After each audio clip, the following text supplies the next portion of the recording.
آسان ہو گیا۔ نبی پاک صلی اللہ علیہ وسلم کی پاکیزہ شریعت اور سنت کو اپنانا بھی آسان ہو گیا، لوگوں کے حقوق کو ادا کرنا یہ آسان ہو گیا۔ ہم سب جانتے ہیں کہ کیا ہے، ایک حقوق اللہ ہوتا ہے اور ایک حقوق العباد ہوتا ہے۔ ایک اللہ کا حق ہوتا ہے اور ایک بندوں کا حق ہوتا ہے۔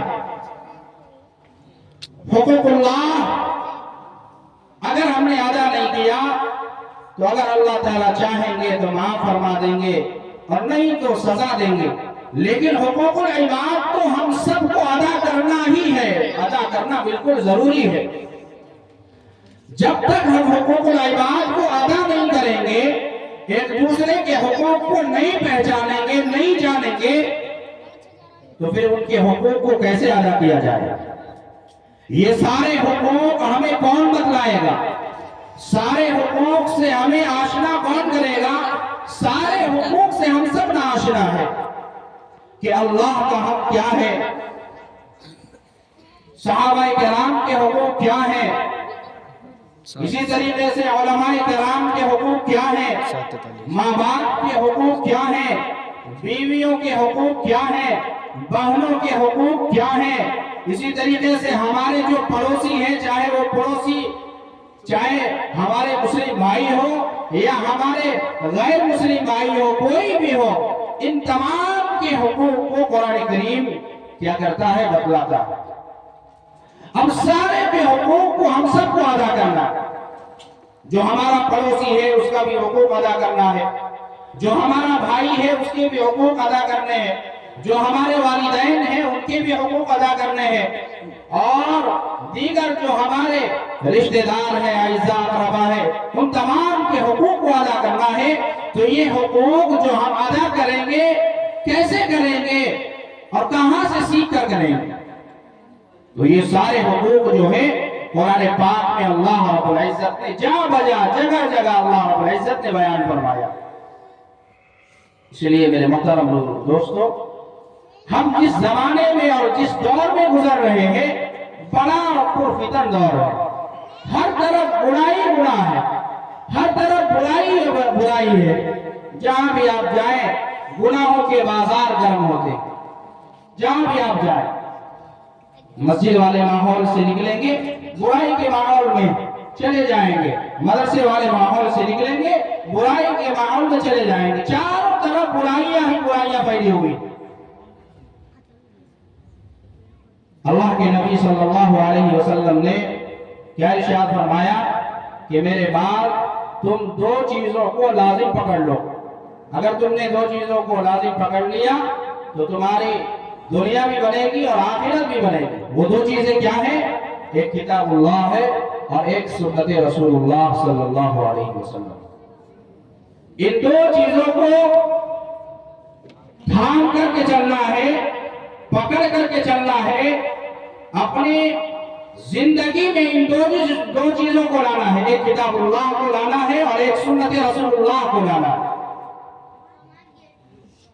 جب یہ دو چیزیں ہماری زندگیوں میں آئیں گی تو یقین مانیے اللہ رب العزت ہماری اس دنیا کو بھی کامیاب والی زندگی بنا دے گا، اور ہمارے جو آخرت کی آنے والی جو زندگی ہے، جو لامحدود زندگی ہے، جو کبھی ختم نہیں ہونے والی ہے، اللہ رب العزت ہم سب کو وہاں بھی کامیاب کرے۔ اصل کامیابی کیا ہے؟ اصل کامیابی یہ ہے کہ آدمی دوزخ سے بچا لیا جائے اور جنت میں داخل کر دیا جائے، اصل کامیابی ہے۔ وَمَنْ زُحْزِحَ عَنِ النَّارِ وَأُدْخِلَ الْجَنَّةَ فَقَدْ فَازَ۔ اصل کامیابی یہ ہے کہ آدمی دوزخ سے بچا لیا جائے، جہنم سے بچا لیا جائے اور جنت میں داخل کر دیا جائے، یہ اصل کامیابی ہے۔ تو اس کے لیے اس دنیا میں رہ کر ہم سب کو تیاری کرنی ہے، سب کے حقوق کو ادا کرنا ہے، اللہ کے حقوق کو بھی ادا کرنا ہے اور بندوں کے حقوق کو بھی ادا کرنا ہے۔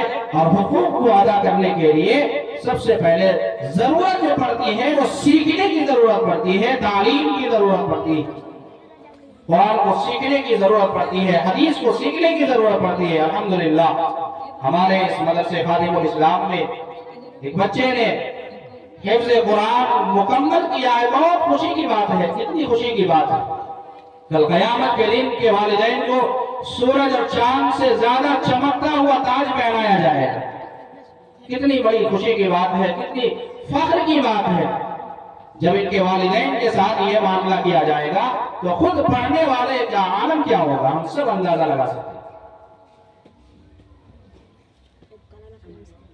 جو جس طریقے سے ہمارا یہ بچہ حافظ قرآن ہوا ہے، اسی طریقے سے ہم سب بھی عزم کریں، ارادہ کریں کہ ہم بھی اپنے بچوں کو سب سے پہلے قرآن کی تعلیم دیں، سب سے پہلے قرآن کی تعلیم دیں گے، حدیث کی تعلیم دیں گے، دین کی تعلیم دیں گے، پہلے دین سکھائیں گے پھر دنیا کی تعلیم دیں گے۔ انشاءاللہ وہی بچہ پھر کیا ہے، جو کچھ بھی بنے گا، جس لائن میں بھی جائے گا، تجارت کے لائن میں جائے گا یا تعلیم کے لائن میں جائے گا، جو بھی کچھ بنے گا، ڈاکٹر بنے گا، انجینئر بنے گا، پروفیسر بنے گا، وکیل بنے گا، اب کیا ہے، وہ قرآنی احکامات کے مطابق اپنی زندگی کو گزارے گا، رسول اللہ صلی اللہ علیہ وسلم کے فرمودات کے اور ارشادات کے مطابق زندگی کو گزارے گا۔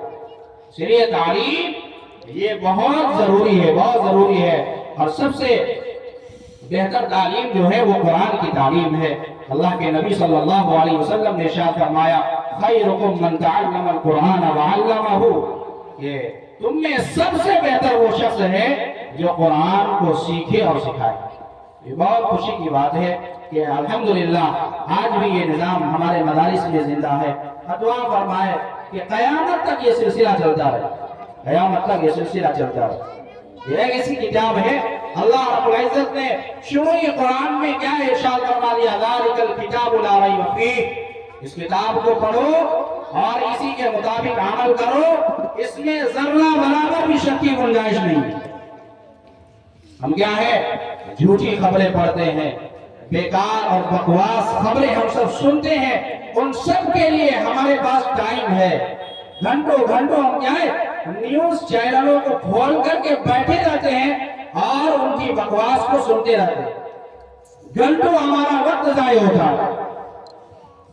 صبح میں بھی 2-3 گھنٹے، شام میں بھی 2-3 گھنٹے یوں ہی ضائع کیے جا رہے ہیں، اور جو اچھی خبر اللہ رب العزت نے ہمیں دے رکھا ہے، ہمارے گھروں میں موجود ہے، اس کو پڑھنے کے لیے ہمارے پاس 5 منٹ کا بھی ٹائم نہیں ہے۔